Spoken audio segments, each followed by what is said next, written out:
Algunas historias no se escriben con tinta, sino con la luz misma del misterio. Así es la historia de Nuestra Señora del Buen Consejo, una devoción que no brota de un simple momento histórico, sino de la íntima necesidad del ser humano de buscar dirección en medio de la oscuridad. La narración comienza en un pequeño pueblo llamado Scutari, en Albania, en el corazón del siglo XV.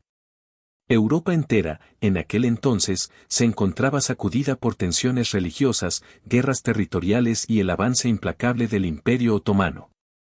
No era una época de estabilidad ni de certezas, la fe era, para muchos, el último refugio frente a un mundo que parecía derrumbarse. Scutari no era una ciudad notable ni un centro de poder.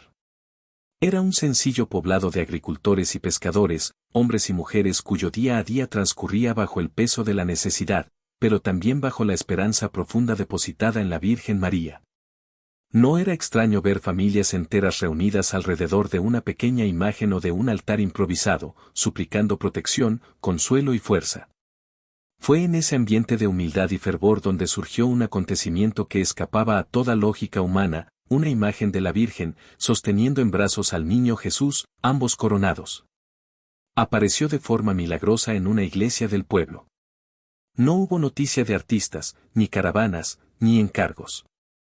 Simplemente, aquella imagen estaba allí, serena y viva, como depositada por una mano invisible. Los primeros en percibir algo extraordinario fueron los niños. Se cuenta que uno de ellos, llamado Giorgio, al observar la imagen, sintió en su corazón un consuelo tan profundo que rompió a llorar sin comprender por qué. La Virgen parecía mirarlo con una ternura que no era de este mundo, invitándolo a confiar plenamente en su guía silenciosa. La noticia se esparció rápidamente. Pronto, no solo los fieles más piadosos, sino todo el pueblo, acudía ante aquella imagen, buscando en su presencia algo que las palabras no podían explicar. Era como si, frente a sus ojos, se abriera una puerta a una paz más grande que cualquier temor. Sin embargo, la amenaza otomana era inminente. Los tambores de guerra se escuchaban cada vez más cerca, y el pueblo sabía lo que le esperaba, la violencia, la esclavitud o la desaparición de su fe. Fue entonces cuando ocurrió uno de los episodios más desconcertantes y misteriosos de esta historia. Ante numerosos testigos, la imagen de la Virgen comenzó a desprenderse suavemente de la pared. No cayó pesadamente como una estatua, sino que, de manera inexplicable, pareció elevarse y alejarse, como guiada por una fuerza superior. La imagen desapareció de Scutari. Para algunos, fue un doloroso abandono, para otros, una señal de que la Virgen tenía un propósito mayor. Y no estaban equivocados. De manera misteriosa, la imagen atravesó el mar Adriático. Ni el oleaje, ni los peligros de la travesía pudieron impedir su avance. Su destino era Genazzano, un pequeño pueblo cerca de Roma, también necesitado de fe y esperanza. En Genazzano, la historia encuentra a una mujer de profunda piedad, Petruccia de Nocera. Avanzada en años y pobre en bienes, Petruccia había sentido en su corazón el llamado a restaurar una antigua iglesia dedicada a la Virgen del Buen Consejo. Sin embargo, los recursos eran prácticamente inexistentes, y su proyecto se convirtió rápidamente en motivo de burla para muchos vecinos, que veían en sus esfuerzos un gesto de locura o de obstinada ingenuidad. No obstante, Petruccia no desistía. En medio de la pobreza y la incomprensión, ella mantenía su obra viva, confiando ciegamente en que Dios proveería. Fue entonces que, en el marco de una celebración patronal, el 25 de abril de 1467, en medio del bullicio y la fiesta, la imagen de Nuestra Señora del Buen Consejo se manifestó en Genazzano. La aparición fue majestuosa y al mismo tiempo profundamente serena, descendiendo como suspendida en el aire, apoyándose levemente en una delgada capa de yeso, sin soporte visible alguno. El impacto fue inmediato. El pueblo entero quedó sobrecogido ante aquella visión. Algunos cayeron de rodillas en adoración, otros, con corazones más duros, buscaron explicaciones racionales.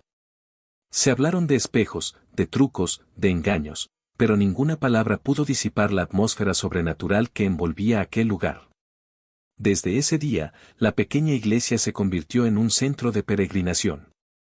La imagen de la Virgen no solo ofrecía consuelo espiritual, comenzaron a atribuirse milagrosas curaciones, reconciliaciones familiares y conversiones inesperadas. Era como si María, bajo esta advocación, no viniera a resolver todos los problemas, sino a enseñar a sus hijos a caminar con fe, a confiar en su consejo maternal en medio de las pruebas más oscuras. La devoción creció rápidamente, extendiéndose desde Genazzano a toda Italia y, posteriormente, al resto del mundo. Desde humildes campesinos hasta papas y reyes, todos encontraron en Nuestra Señora del Buen Consejo una fuente de dirección y fortaleza. La noticia de la aparición de Nuestra Señora del Buen Consejo en Genazzano no tardó en llegar a los oídos más lejanos. Lo que comenzó como un rumor en las aldeas cercanas se transformó pronto en un eco que alcanzó las ciudades más importantes de Italia. En tiempos de incertidumbre, de guerras y divisiones internas, la gente buscaba no solo señales, sino también respuestas. Y aquel pequeño santuario, abrazado por la sencillez de un pueblo olvidado, se convirtió en un faro para toda Europa. La iglesia fue ampliada y embellecida para honrar a la Virgen. Sin embargo, hubo algo que ni la arquitectura más grandiosa pudo explicar: el cuadro de la Virgen, a pesar del paso de los siglos, permaneció suspendido, sostenido apenas por una fina capa de yeso que, humanamente, no podría soportar su peso. Científicos, artistas y expertos enviados por papas y reyes estudiaron el fenómeno, pero ninguno pudo ofrecer una explicación satisfactoria.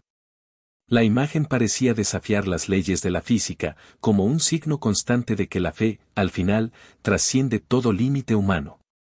Los milagros asociados a Nuestra Señora del Buen Consejo se multiplicaron.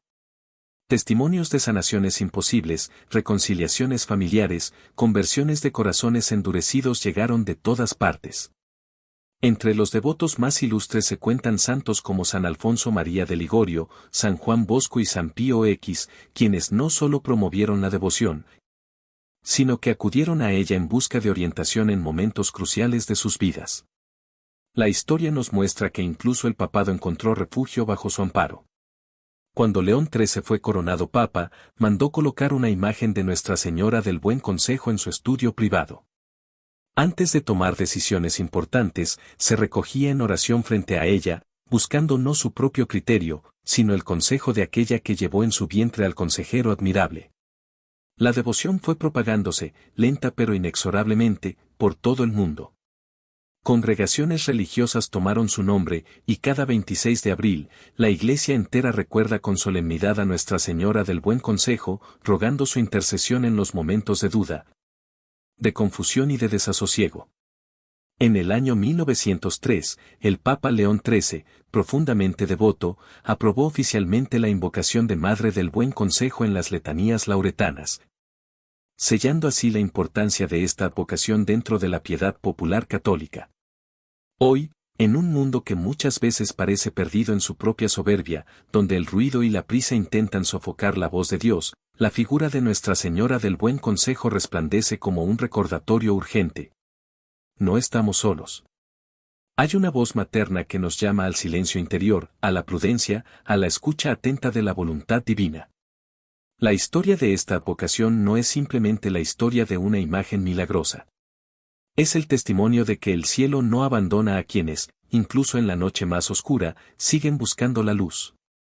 Es la prueba viva de que en medio de nuestras batallas, grandes o pequeñas, siempre existe una mano dispuesta a guiarnos, si tan solo tenemos el valor de detenernos y escuchar. Hoy, quizás más que nunca, necesitamos recordar que los verdaderos cambios no comienzan en grandes gestos públicos, sino en decisiones silenciosas tomadas bajo el consejo de Dios, muchas veces en la soledad del corazón. Como Petruccia de Nocera, como aquellos campesinos albaneses, como los santos y papas que buscaron en María su guía, también nosotros estamos invitados a mirar a Nuestra Señora del Buen Consejo y confiar. Porque a veces, el acto más valiente no es avanzar, sino saber a quién debemos seguir. Gracias por acompañarme en esta historia que no es solo un eco del pasado, sino un llamado vivo para nuestro presente. Si esta historia tocó tu corazón, te invito a que te suscribas al canal La Voz de los Santos, comentes qué fue lo que más te inspiró. Y compartas este video con quienes sabes que podrían necesitar hoy un poco de buen consejo en sus vidas. Juntos, sigamos haciendo que estas historias de fe lleguen a más almas que buscan esperanza. Nos vemos en el próximo encuentro.